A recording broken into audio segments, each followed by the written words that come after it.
네, 안녕하십니까. 네. 강영주입니다. 축하드립니다. 감사합니다. 네. 국가의 제도적 폭력에 맞서 우리 사회가 인권 세상에 한 발 더 다가갈 수 있게 했다. 우선 이 얘기부터 해봅시다. 예. 5.18 때 광주에 계셨고 고3이셨다고요. 예, 고등학교 3학년이었습니다. 도청에 계셨다고요. 예. 마지막 날 도망치셨다고요. 예, 도청이 함락되는 걸 보고 이제 도청이 계엄군에 의해서 진압되고 도청 옥상은 계엄군들이 나오고 그리고 이제 도청 앞 광장으로 시민군들이 포승에 묶여서 끌려 나오는 걸 보고 네. 거기서 총을 버리고 도망쳐 나왔었죠. 네. 그리고 부끄러워서 대학도 안 가고 그러셨다고요.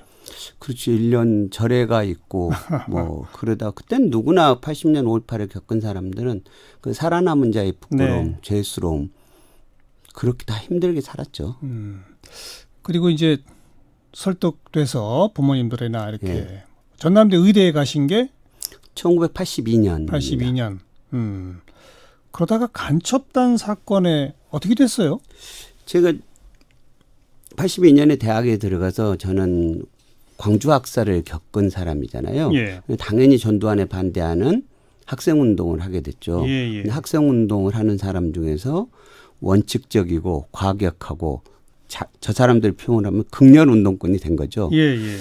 그러다가 제 고등학교 선배들이 미국 유학을 갔었는데 예. 그분들과 연관돼서 구미 유학생 간첩단 사건이 됐는데 예. 이 사건 구미라고 하면은 미국하고 유럽을 타는 그렇죠. 거잖아요. 그렇죠. 저는 경북 구미도 안 가봤거든요. 그 유학도 못 가봤고. 네. 그런데 이 사건은 이제 조작돼서 연루되게 됐었죠. 그러니까 그 미국에 유학한 고교 선배가 북한에 포섭됐고 그렇죠. 그 고교 선배한테 포섭돼서 뭐 이런 거죠, 그러니까. 그렇죠. 이제 애들이 그림은 그렇게 그렸었는데 85년 상황이라고 하면은 지금부터 오래된 일 아닙니까? 34년 전 일인데 예. 그때 당시에 서울 미국문화원 점거했던 거 기억나시죠? 예. 서울 미국문화원 점거하고 그해 8월 달에는 학원안정법이 만들어지고 예. 이런 순간이어서 전두환 정권 입장에서는 학생운동이 이렇게 전투적으로 나오고 미국의 책임 문제를 묻게 되니까 예. 이렇게 열심히 싸운 학생운동의 배후에는 다른 세력이 있고 그게 북한과 연계되어 있다. 이런 스토리를 짰었어요. 네. 지금 우리나라에서는 최고 권력자가 이런 개별 사건에 대해서 어떻게 개입했는가 그런 내용이 별 밝혀진 게 없지 않습니까? 근데 국정원 과거사위에서 나온 자료집에 보면 네. 그 부분이 하나가 있어요. 그건 뭐였냐면은 각하 지시사항. 강용주는 전라도 촌놈인데 서울을 왔다 갔다 했다. 왜 왔냐? 와서 무엇을 했는가 더 조사해라. 라는 게 전두환이 저에 대한 지시사항이었죠. 그랬어요. 예, 그건 국정과거사조사위원회에 나와 있는 자료죠. 예. 그래서 그만큼 제가 전두환이랑 80년 5월 달에 총을 들고 싸웠는데 전두환은 그만큼 저를 애정을 갖고 있는가 봐요. 그래서 각별한 관심을 줘서 결국 이 사건이 된 거죠. 그 간첩단 사건으로 연루자가 모두 몇 명이나 됐었습니까? 19명인가. 19명? 그럴까요. 근데 그때 다 처음 본 사람들이어서 잘 모르죠. 지금 이름도 잘 모르고요. 네. 그래서 무려 14년을 복역하셨어요. 그죠? 예. 근데 그 99년에 이제 나오셨는데 예. 98년에 나머지 관련자들은 다 출소했다면서요. 예, 그렇습니다. 98년에는 뭐였었고 99년에는 뭐였어요? 이제 98년도에 김대중 정부가 들어서서 네. 그리고 또 세계적인 양심수였던 김대중 대통령님께서 이 양심수들을 석방하려고 만들었던 게 준법서약서였죠. 준법서약서인데 이제 저의 생각은 준법서약서 또한 우리 헌법에서 보장되어 있는 양심의 자유를 침해하는 거다. 네. 어떤 행위를 통해서 그 사람의 내면을 추측하고 그걸 이유로 해서 차별을 하는 것은 양심의 자유를 침해하는 거잖아요. 그래서 저는 안 된다고 생각을 했고. 그러니까 98년 그 시점에서는 양심수들 준법 서약서만 쓰면 다 석방해 준다. 이렇게 했는데. 근데 저는 그것은 우리 헌법에 보장되어지는 그 저부에서 저는 이 사건의 넘버 3도 아니고 넘버 4거든요. 네. 근데 1, 2, 3는 98년 8월 달에 다 나가고 저만 준법서약서를 안 썼다고 남겨뒀던 거죠. 네. 그 다음에 어떻게 나오셨어요? 그 다음에 이제 국제사회에서 비판들이 커지고 그 다음에 우리나라에서 인권단체들이 격렬한 비판들을 하니까 어쩔 수 없이 준법서약서를 쓰지 않는 상태에서 저를 99년에 2월에 출소를 시켰었고 법무부에서는 그렇게 이야기를 했었죠. 준법서약서는 양심의 자유를 침해하지 않는다고 내 주장을 하다가 2003년도에 법무부에서는 예규를 폐지를 해요. 준법서약에 관한 예규를 국제사회에서나 우리나라에서 양심의 자유를 침해한다라고 하는 지적이 많고 그걸 안 썼다고 해서 차별적으로 준 것에 대해서 비판이 많아서 2003년도에 준법서약서를 폐지한 거죠. 실질적으로 제가 98년도에 주장했던 말을 5년 뒤에 법무부가 받아들인 거죠. 네. 그리고 어쨌든 85년에 구미 유학생 간첩단 사건은 혹시 재심을 했나요? 지금 제 사건 관계자들이 2017년부터 재심 중이에요. 근데 저는 이제 재심을 안 한 상태인데 모든 분들이 하고 있고. 다른 분들은 재심청했고. 근데 왜 그러냐면은 우리가 이 사람이 조사받고 재판을 받는다는 건 엄청나게 힘든 일이에요. 근데 그때 저는 우리 관계자들이 구미 유학생 관계자들이 재심을 신청하기 전에 2017년 4월에 보안관찰법 신고 의무 위반으로 형사재판이 이미 제가 입건돼서 재판이 진행 중이었어요. 그래서 이 재판을 둘다가 할 수가 없는 거예요. 알겠습니다. 너무 힘들거든요. 이제 바로 그 보안관찰 이야기를 좀 합시다. 그러니까 어쨌든 준법서약서도 안 쓴 상태로 국제사회 압력으로 99년에 출소하셨고 출소하면서 곧바로 그 당시 제도로 보면 보안관찰 대상이 되는 거잖아요. 그렇습니다. 보안관찰 대상이 되면 뭘 해야 하는 거죠? 보안관찰 대상이 되면은요. 자기가 3개월 동안 누굴 만났고 어디를 놀러 갔고 그다음에 어떤 생각을 갖고 어떤 집회를 갖고 하는 것을 다 보고를 하게 돼 있죠. 3개월마다 한 번씩. 근데 이제 악마는 디테일에 있다고 그 끝에가 이렇게 되어 있어요.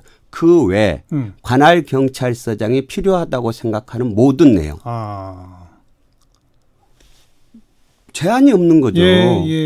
그리고 이제 두 번째 문제는 뭐냐면은. 그러니까 어떤 사람들이 보안관찰 대상이 되는 거예요? 이 보안관찰 대상들은 국가보안법 위반으로 3년 이상의 형을 받거나 군 형법이나 형법상에서 내란이나 반란죄에 해당되는 사람도 여기에 대상이에요. 그래서 국가보안법 위반자인 저뿐만 아니고 반란죄, 내란죄를 저지른 전두환, 노태우도 같은 대상인 거죠. 그러네요. 그렇다면 법이라고 하는 것은 뭡니까? 이퀄 저스티스.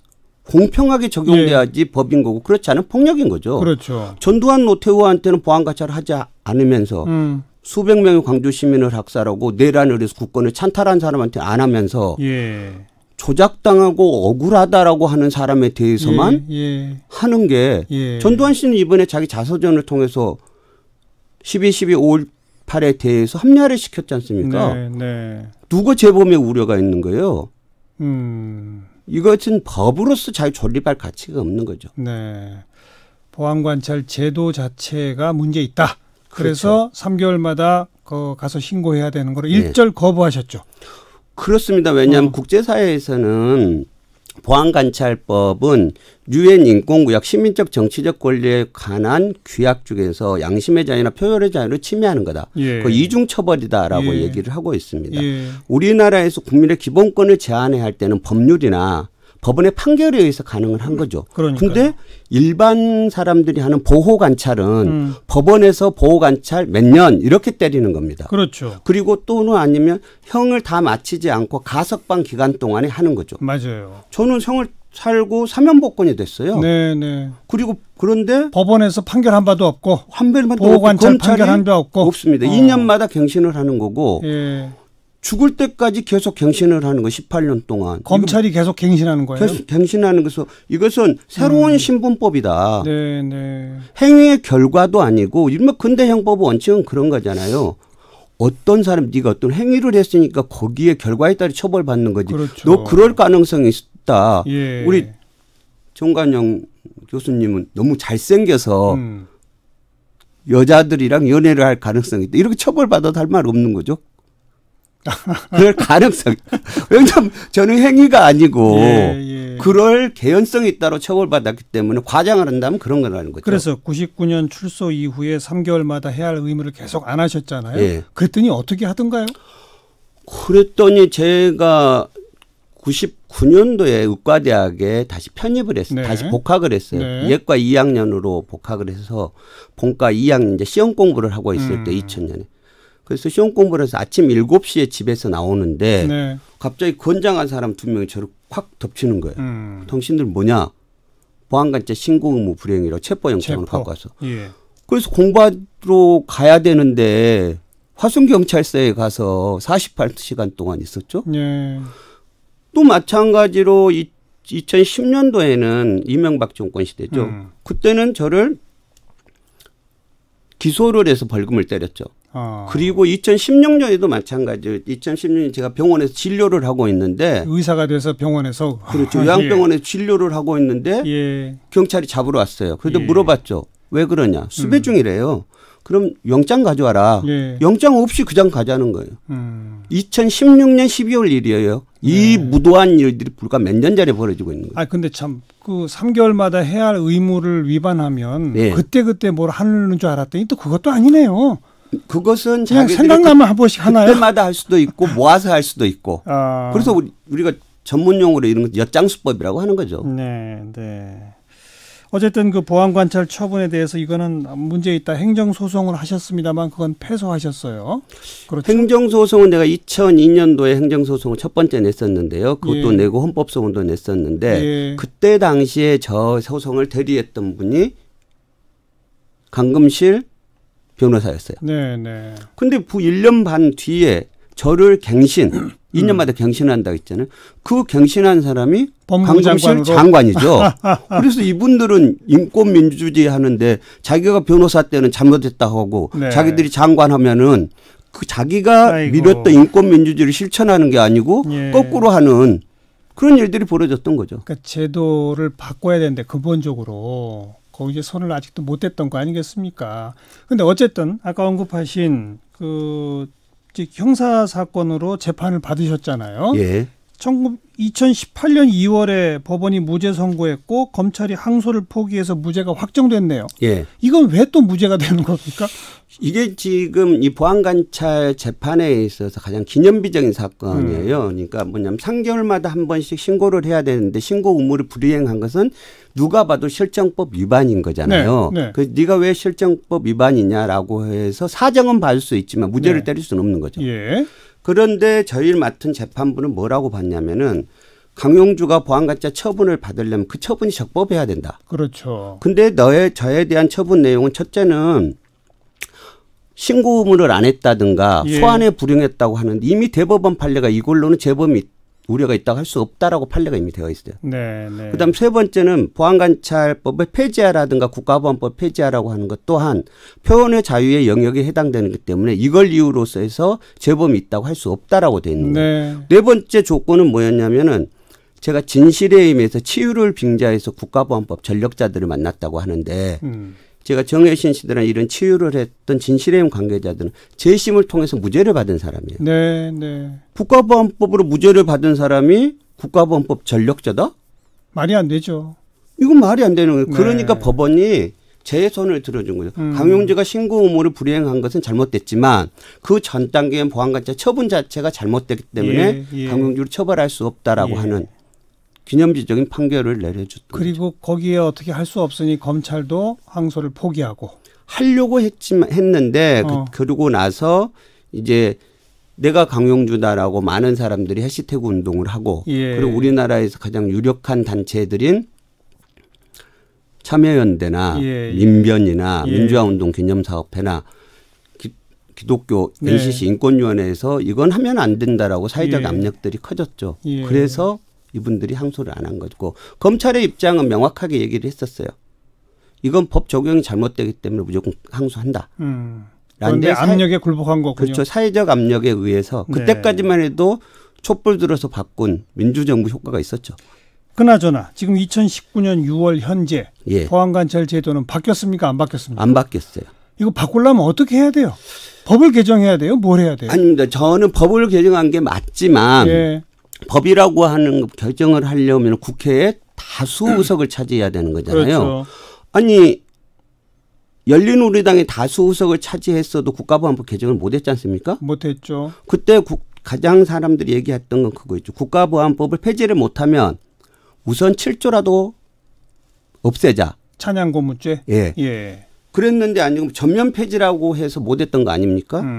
보안관찰도 지금 폐지를 하려고 한다면 국회 의석수에서 불가능한 거죠. 네. 저는 그렇게 이야기합니다. 국제사회도 다 폐지하라고 그러고 예. 국가인권위원회도 폐지하라고 한다. 예. 실질적으로 우리나라의 대법원에서 이 재심의 우려라고 하는 데서 엄격한 임의 기준이 만들어졌다. 예. 거기에 준해서 보안관찰 대상자들을 갱신을 하든가 면제를 하면 된다. 법무부가 그냥? 그렇죠. 그러면 저는 실질적으로 거의 한 3분의 2는 네. 면제될 거라고 보는데 저의 경험에서 보듯이 법무부는 관성대로 하는 거죠. 그냥.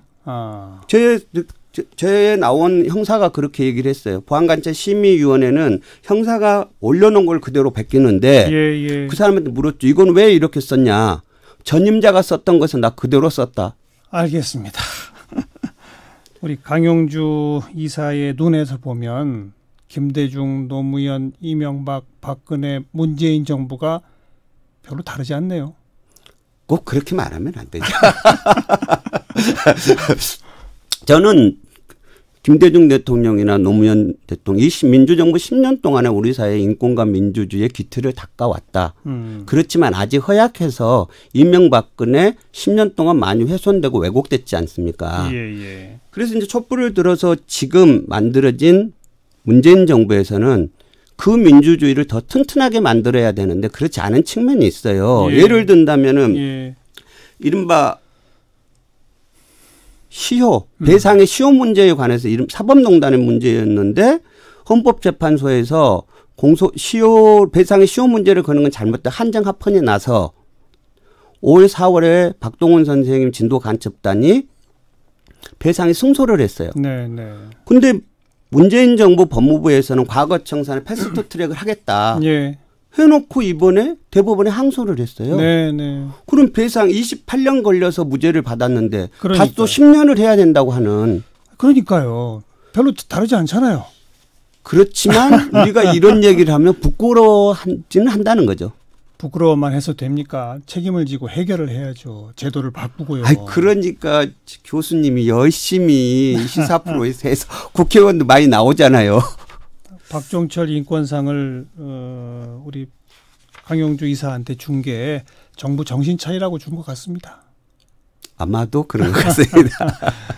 그리고 2012년부터 16년까지는 광주 트라우마 센터장을 맡으셨어요.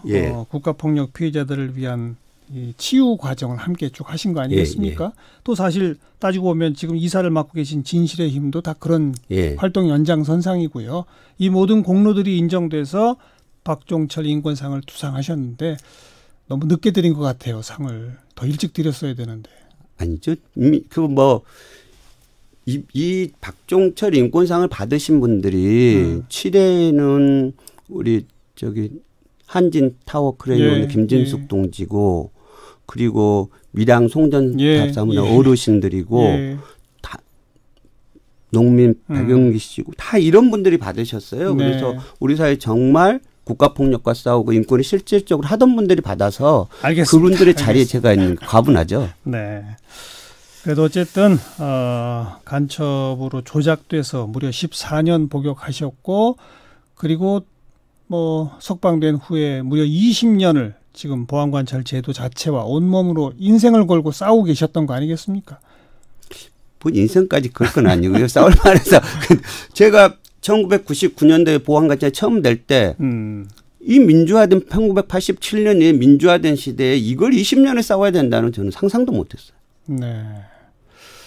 그러게 말입니다. 왜 이렇게 오래 걸릴까요? 그렇지만 세상의 발전은 더디지만 그래도 한 발 한 발씩 진전된다고 하는 믿음을 갖고 사는 게 아니겠어요? 지금은 병원 원장이시죠? 예, 그렇습니다. 광고해야죠. 영등포구 대림동에서 안아파원 하고 있습니다. 저희 CBS의 5분 건강 담당도 하고 계시잖아요. 1분 건강 메모. 1분 건강 메모. 매일마다 나옵니다. 도와주시고 계시고. 7시 8분에 나오거든요. 끝나고 바로 나갑니다. 다시 한번 박종철 인권상 수상 축하드립니다.